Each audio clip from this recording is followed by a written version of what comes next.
The real reasons your metabolism is slow, and no, I'm not going to try and sell you a fat burner.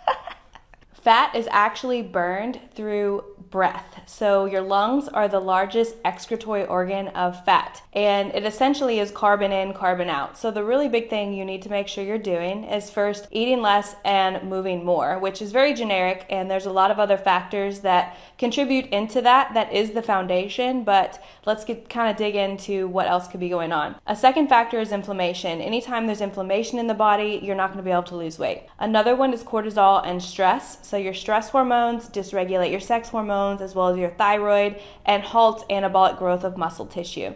Another is glycemic variability. This is your blood sugar levels. Both having too low of blood sugar and too high is going to affect your ability to lose body fat.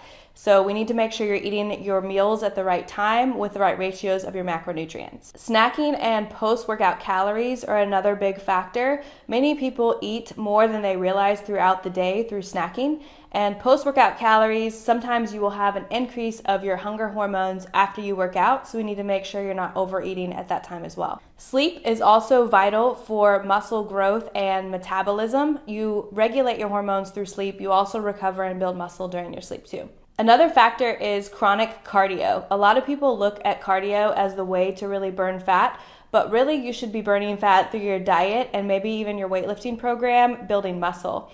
Cardio is just going to burn calories and create a metabolic deficiency that kind of makes your body feel like you're in a famine situation.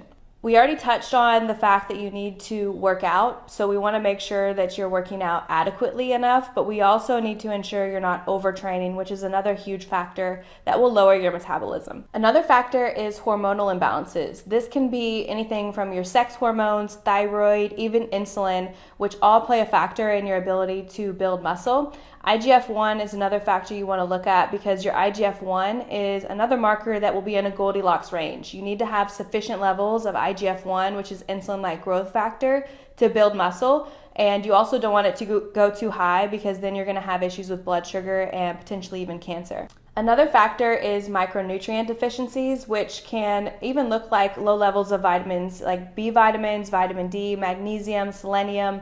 All of these are vital for your metabolism and even your hormones like your thyroid hormone.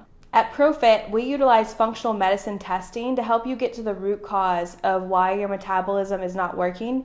So all of these factors can sound really overwhelming if you sit and think about them and wonder which one is affecting your metabolism. So we always encourage you to dig into your lab test results and figure out what the root cause of your metabolic dysfunction is. So if you'd like to schedule a free consult, you can do so via the link in my bio.